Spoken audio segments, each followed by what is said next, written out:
Hello, students. I hope you all are doing well in your studies. Today, we are going to discuss the second part of theories of rights. That is, अधिकारों के सिद्धांत का हम दूसरा भाग आज discuss करेंगे.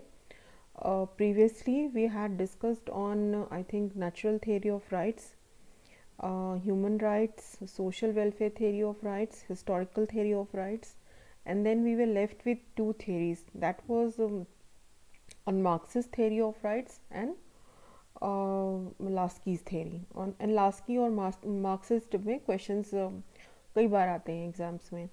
सो it becomes therefore important to understand. और मैंने यहाँ पे कोशिश की है कि मैं दोनों बायलिंगुअल में जो है आपको समझाऊँ, एंड द स्लाइड्स में जो कंटेंट्स हैं that is also in the bilingual form. So first of all we will start with the Laski's theory of rights, Laski के अधिकार का सिद्धांत. अब लास्की जो हैं, हैरोल्ड जे लास्की, इनका जो फुल मतलब नेम है वो हैरोल्ड जे लास्की है. और लास्की जो हैं वो बहुत स्कॉलर्स उन्हें बहुलवादी विचारक कहते हैं. और बहुत हद तक ये कहना, उनका कहना सही भी है. और क्यों सही है? Because when we look into the works of Harold J Laski, we find that there is assimilation, there is synthesis of liberal values, there is synthesis of plural values, multicultural ideas, socialist ideas. So actually उन्होंने जो है अपने जो भी उनके सिद्धांत हैं उनमें उन्होंने कोशिश की है बहुलवादी आधार, मल्टी डायमेंशनल अप्रोच लेके वो चले हैं. उनको हम ना लिबरल बोल सकते हैं, ना हम पूरा का पूरा सोशलिस्ट बोल सकते हैं. अब लास्की के जो थ्योरी ऑफ राइट्स है उसमें लास्की का डेफिनेशन मैंने बताया था क्लास में कि उनके अधिकार का की जो परिभाषा है, rights are those conditions without which no man can seek to be at best. तो वो जो परिभाषा है बहुत इम्पॉर्टेंट है और इस परिभाषा को लास्की ने दिया है. तो when you are writing an answer on Laski's theory of rights और in general theory of rights, you can just give Harold J. Lasky's definition on rights. Then you can move on to the next point, that is our social conditions. Okay, Hindi में हम कहेंगे कि वो सामाजिक स्थितियां हैं. वो बताते हैं कि अधिकार क्या है. अधिकार सामाजिक स्थितियां हैं. अधिकार they help to promote individual personality, व्यक्तिगत व्यक्तित्व को बढ़ावा देने में मदद करती हैं. उनके डेफिनेशन से ही क्लियर हो रहा है कि पर्सनालिटी बिल्डअप करने में, सेल्फ जो ग्रूमिंग है उसमें हेल्प करते हैं, क्योंकि उस तरह का प्रमोशन करते हैं पर्सनालिटी डेवलपमेंट में, अकॉर्डिंग टू लास्की. फिर नेक्स्ट पॉइंट में वो कहते हैं कि जो अधिकार हैं लास्की के अनुसार, यहाँ पे अधिकार की जितनी भी थेरीज हम पढ़ रहे हैं उसमें basic idea is what is the source of rights. ठीक है, तो जितने भी अधिकार के सिद्धांत हैं सब अधिकारों में बेसिक जो आधार है, स्रोत है जहाँ से अधिकार डेवलप हो रहा है, ओरिजिन जो है उसका बेसिक कौन रिकॉग्नाइज करता है, क्योंकि rights can not exist in vacuum, students. So that thing is very important, that rights has to be located in a context. And what is the context, what are the situations, what are the sources that we need to understand. So here he says that the state only recognizes and protects rights. राज्य केवल अधिकारों को मान्यता देता है और उनकी रक्षा करता है. राज्य जो है बेसिकली अधिकारों को मान्यता देते हैं और उनकी रक्षा करते हैं. तो इसमें यहाँ पे उनके पूरे सिद्धांत में इम्पॉर्टेंट क्या हो जाता है? राज्य. तो राज्य के बिना कोई भी जो भी अधिकार है उसका ना तो संरक्षण हो जाएगा, ना हो पाएगा, और ना ही उसको मान्यता मिलेगी. तो इसलिए state becomes very important in Laski's theory of rights. Then the next point is rights correspond with duties, कर्तव्यों के अनुरूप होता है. और ये बहुत इंपॉर्टेंट है क्योंकि हम सिर्फ राइट्स और राइट्स की बात नहीं कर सकते. Every right has a corresponding duty. This is also emphasized by Gandhian ideology, Gandhian view point also. और ओवरऑल अगर हम फंडामेंटल राइट्स में भी देखें, अगर हम हमारे संविधान में, तब भी यहाँ पे एसिमिलेशन हमें देखने को मिलता है.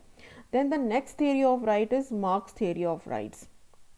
ओके, नाउ कार्ल मार्क्स के सिद्धांतों के बहुत मतलब टॉपिक्स पे मैंने वीडियोस बनाए, जैसे मार्क्सिस्ट थ्योरी ऑफ फ्रीडम, ठीक है, Marx the nature of Indian state, और भी मार्क्स से रिलेटेड जो है थेरेटिकल और अदर डायमेंशंस में there are various videos which you want, you can locate and then you can get to understand the main जो और आइडियाज़ हैं वो समझ सकते हैं। बाकी यहाँ पे हम मार्क्स थ्योरी ऑफ राइट्स को समझेंगे, मार्क्स के अधिकारों का सिद्धांत। अब बेसिकली जब भी हम कार्ल मार्क्स की बात करते हैं पूरे के पूरे मतलब पूरे थ्योरी के अंदर, तो it is a repudiation of liberalism. वो लिबरलिज्म के फेवर में नहीं थे, इसलिए उदारवादी जो विचारधारा है उसके अगेंस्ट वो बात करते हैं। और वो ये कहते हैं कि पूरे जो उनके सिद्धांत में जो मेन आइडिया है वो है इकोनॉमिक डिटर्मिनिज्म, आर्थिक नियतिवाद। वो कहते हैं कि अगर इकोनॉमी स्ट्रांग है, इकोनॉमिक फैक्टर स्ट्रांग है, तो पूरा का पूरा अदर स्ट्रक्चर है वो स्ट्रांग होगा, क्योंकि इकोनॉमिक जो डिटर्मिनिज्म है वो सोसाइटी के लिए, वो सोशल स्ट्रक्चर के लिए बहुत इंपॉर्टेंट हो जाता है। दूसरा वो कहते हैं कि बेस डिटरमाइंस सुपर स्ट्रक्चर, आधार अधिरचना निर्धारित करता है। बेस यहाँ पे हमारा इकोनॉमी है, और बाकी सुपर स्ट्रक्चर में political, society, culture, environmental, there are other factors जो उन चीज़ों को डिटरमाइन और डिफाइन करता है। तो अगर बेस स्ट्रांग होगा तो सुपर स्ट्रक्चर भी स्ट्रांग होगा, तो इसीलिए बेस के आधार पर सुपर स्ट्रक्चर का डेफिनेशन, डिटर्मिनेशन होता है according to Karl Marx. Then the third point is state as an instrument of class exploitation, राज्य वर्ग शोषण के साधन के रूप में। ये हमने पहले भी पढ़ा है, कार्ल मार्क्स की कोई भी थ्योरी हो उसमें ये चीज़ें बहुत ही डोमिनेंट है, बहुत ही क्लियर कट थिंग है जिस जो हाईलाइटेड है कि राज्य वर्ग शोषण के साधन के रूप में काम करता है। और राज्य जो है सिर्फ और सिर्फ जो है एक्सप्लॉयटेशन, जो कॉन्फ्लिक्ट्स हैं, डिस्क्रिमिनेशन है, उसको ही बढ़ाने का काम करता है, इसलिए भी वो राज्य के समर्थन नहीं है। और किस राज्य की बात हम यहाँ कर रहे हैं? कैपिटलिस्ट स्टेट, पूंजीवादी राज्य जो है उसके बारे में वो कहते हैं। फिर चौथा पॉइंट है he support the idea of socialist state. ऐसा नहीं है कि पूरा का पूरा दो ये समाधान में वो ज़रूर कहते हैं कि स्टेटलेस सोसाइटी होना चाहिए, पर एक ट्रांजिशनल स्टेज की बात करते हैं जिसमें वो समाजवादी राज्य का समर्थन करते हैं और कहते हैं समाजवादी राज्य जो है वो कहीं ना कहीं जिसमें सारे ओनरशिप और जो फैक्टर्स ऑफ प्रोडक्शन है, गुड्स एंड सर्विसेज है, वो राज्य के हाथ में होता है। और बहुत हद तक राज्य अगर कल्याणकारी हो तो वो इन कैपिटलिस्ट टेंडेंसीज को, इन एक्यूमुलेशन ऑफ वेल्थ को कंट्रोल कर सकता है।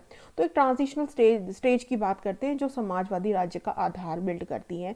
और ये कहते हैं कि जो समाजवादी राज्य होगा it would be based on from each according to his ability to each according to his work, प्रत्येक से उसकी क्षमता के, उसके कार्य के अनुसार।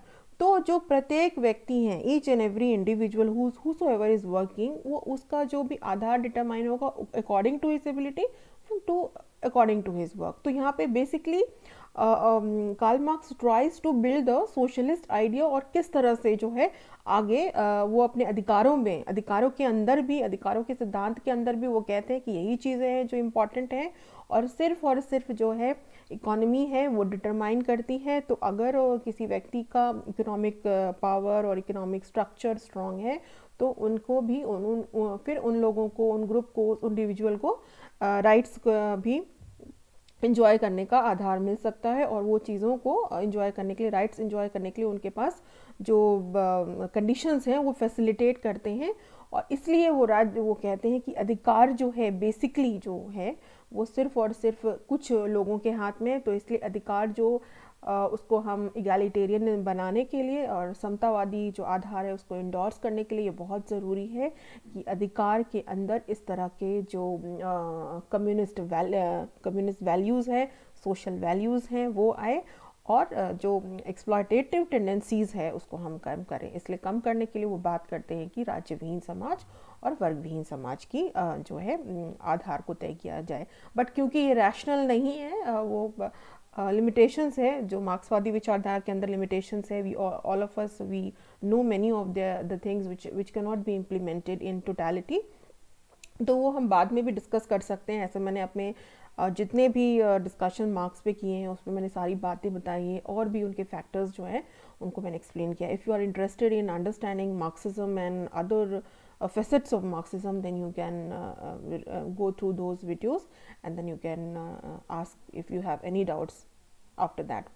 So I think we had a good understanding, good discussion on theories of rights part 2, where we talked about Lasky's theory of rights, Lasky being a pluralist, and Marx's theory of rights, Marx who is just believing in this idea that economy is the determining factor, and whosoever has control over economy controls the each and everything that is there apart from economy. So that is what is there in economic determinism, which is highlighted by Marxist theory of rights. So he also talks about egalitarianism, किस तरह से rights जो है सबको मिले, सबके सब लोग enjoy करें, तो उसके लिए जो स्टेट है वो जो है नहीं होना चाहिए और क्लास से नहीं होना चाहिए, तो भी हम राइट्स को एंजॉय कर पाएंगे. ये सारी बातें वो कहना चाहते हैं. So let us hope that you all have understood what I tried to explain. And if you have any doubts in understanding, we can continue our discussion and you can put your comments. Thank you, students. Take care. God bless you.